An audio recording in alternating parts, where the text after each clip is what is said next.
Hello दोस्तों, इस video में हम बात करेंगे एसएसजीडी की नई भर्ती पे। कुल सीटों की संख्या है 26,146। इस बार सिलेबस चेंज है। नया सिलेबस क्या है, कितने प्रश्न पूछे जाएंगे, कितना टाइम मिलेगा, किस विषय से कितने प्रश्न पूछे जाएंगे, ये सभी जानकारी इस वीडियो में हम आपको देने वाले हैं। और कुछ भाइयों का हाइट को लेकर काफी ज्यादा कंफ्यूजन है, तो इस वीडियो में हम हाइट पर भी बात करेंगे। किस कैटेगरी में कितना हाइट मिलेगा, क्या टेस्ट लेने वाला, ये सारी जानकारी हम इस वीडियो में देने वाले हैं। और साथ ही बात करेंगे एनसीसी कैंडिडेट, जो भाई एनसीसी कैंडिडेट है उनको कितना बेनिफिट मिलने वाला है एसएसजीडी की नई भर्ती में, उस पर भी बात करेंगे। ये तमाम जानकारी इस वीडियो में हम आपको देने वाले हैं। तो नए हैं, चैनल को सब्सक्राइब कर लेंगे, बेल आइकन जरूर प्रेस कर लेंगे, ताकि नई भर्ती से रिलेटेड पल पल की अपडेट आपको मिलती रहे। तो वीडियो को शुरू करते हैं। तो ये है ऑफिशियल नोटिस। फॉर्म सबमिट करने का जो डेट है वो 24/11/2023 यानी 24 नवंबर से आपका फॉर्म सबमिट स्टार्ट हो गया था। लास्ट डेट रहेगा 31/12/2023 यानी आप 31 दिसंबर तक आप अपना फॉर्म सबमिट कर पाएंगे एसएसजीडी का। ये भर्ती है 10th लेवल की, तो 10th लेवल का ही प्रश्न पूछा जाएगा आपके रिटर्न एग्जाम में। पहला है रिटर्न एग्जाम, फिर है आपका पीटी, फिर होगा मेडिकल, फिर बनेगी आपकी मेरिट। तो रिटर्न एग्जाम आपका कब होगा? फरवरी से मार्च तक आपका रिटर्न एग्जाम कंडक्ट कराएगा और ये 2024 में होगा। ठीक ना, याद रखेंगे। फॉर्म भरते समय आप ध्यान देंगे अपना नाम, पिताजी का नाम, माताजी का नाम, डेट ऑफ बर्थ, कैटेगरी। अगर इसमें आप मिस्टेक करते हैं तो आपको डीबी में जाकर काफ़ी ज़्यादा प्रॉब्लम फेस करना पड़ेगा। हो सके आपको मेरिट से भी बाहर कर दिया जाएगा। तो ये ध्यान देंगे फॉर्म सबमिट करते टाइम। ठीक ना, तो आगे देख लेते हैं इसमें कितना पे स्केल है। ठीक ना, आपको कितना पेमेंट मिलने वाला है। तो ये आपको पे 3 लेवल का मिलेगा। ठीक ना, 3 लेवल का मिलेगा और ये 21,700 से 69,100 आपका मंथली पेमेंट रहने वाला है। भर्ती की बात करें कितनी वैकेंसी है, मेल और फीमेल दोनों कैटेगरी को बांट दिया गया है। सीटों की संख्या है, मेल में आपका 23,347 है, 23,347, और वहीं महिला कैंडिडेट की 2,799 पोस्टों की संख्या है। तो ये बांट दी गई है पोस्टों की संख्या मेल और फीमेल में। और जब आप पोस्ट प्रेफरेंस देंगे तो उस टाइम आप ध्यान देंगे आपके कैटेगरी में किस कैटेगरी में कितना सीट है। देखिए आपका, अगर आप ओबीसी से हैं या ईडब्ल्यूएस से हैं या एसटी हैं या एससी हैं, तो आप अपने पहले सीटों की संख्या देख लेंगे, किस पोस्ट में कितनी भर्ती आई हुई है, उसी हिसाब से अपना पोस्ट प्रेफरेंस देना, ताकि आपको प्रॉब्लम ना हो आगे चलकर। तो आप ध्यान दीजिएगा। और टोटल पोस्टों की संख्या है, अगर बात कर ले, मेल जो है 23,347 और फीमेल का 2,799, टोटल करेंगे तो 26,146 पोस्टों की संख्या हो जाएगी। और बता दें दोस्तों, ये सीट बढ़ेगी आगे जाके कुछ दिनों के बाद। इससे पहले एसएसजीडी की जो भर्ती आई थी उसमें 25,000 लगभग सीट थे, और जैसे बढ़ाकर बाद में 50,000 तक कर दिया गया था।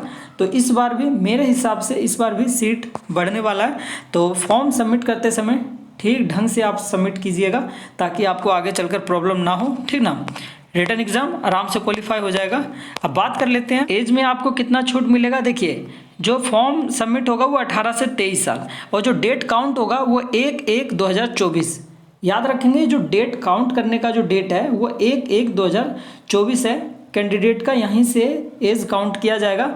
अगर आपका डेट ऑफ बर्थ देखिए 2/1/2001 से 1/1/2006 के बीच में है ना आपका डेट ऑफ बर्थ, तो आप फॉर्म सबमिट कर सकते हैं, कोई प्रॉब्लम नहीं होगा। एससी एसटी को 5 साल का छूट मिलेगा, ओबीसी को 3 साल का मिलेगा, है ना, और एक्स सर्विसमैन है तो उनको 3 साल का। तो ये सभी आपको छूट मिलने वाला है। अब बात कर लेते हैं एनसीसी कैंडिडेट। जो एनसीसी कैंडिडेट है उन्हें एसएसजीडी की भर्ती में कितना छूट मिलने वाला है।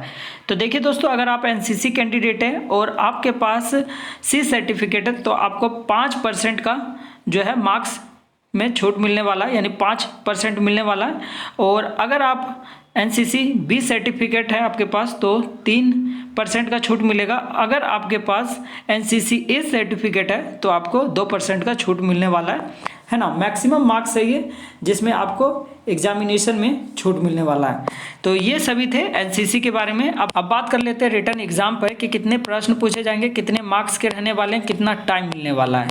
तो देखिए दोस्तों, एक प्रश्न जो रहेगा ना आपका 2 नंबर का रहेगा, यानी एक क्वेश्चन 2 मार्क्स का रहने वाला है, और ये 4 पार्ट में डिवाइड रहने वाला है, part A, part B, part C, part D करके।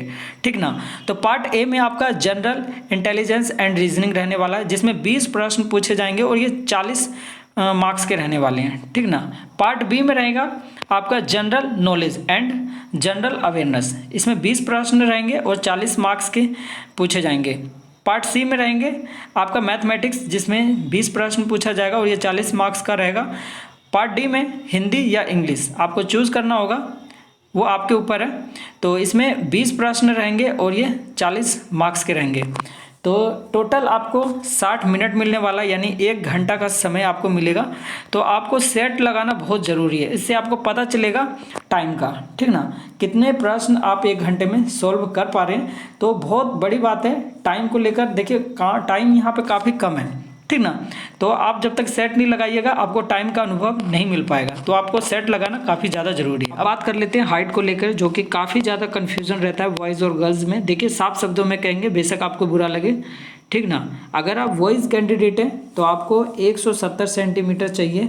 अगर आप फीमेल कैंडिडेट हैं तो 157 सेंटीमीटर चाहिए। देखिए दोस्तों, अगर आपकी हाइट एक्चुअल कंफर्म हो कि 170 सेंटीमीटर है, तभी आप इस फॉर्म को सबमिट कीजिएगा, है ना। अगर आप फीमेल हैं और आपकी हाइट 157 सेंटीमीटर है और आप कंफर्म हो कि मेरी हाइट है इतनी, तो ही आप इस फॉर्म को सबमिट करें। अदरवाइज़ फॉर्म सबमिट करने से कोई फ़ायदा नहीं होगा, आप डिस्क्वालीफाई होंगे और निराशा आपको हाथ लगेगी, ठीक ना। इसमें SSGD बिल्कुल स्टिक है ना। आपका थोड़ा सा भी कम रहेगा ना दोस्तों, तो आपको डिस्क्वालीफाई कर देगा। टाइम बर्बाद कीजिएगा, है ना, पैसा बर्बाद कीजिएगा, कोई फ़ायदा नहीं होने वाला। अगर आपकी हाइट है, आप कंफर्म हो कि मेरी हाइट है ना, आप नहीं तो मेजरमेंट करवा लीजिए किसी भी ट्रेनिंग सेंटर में जाके।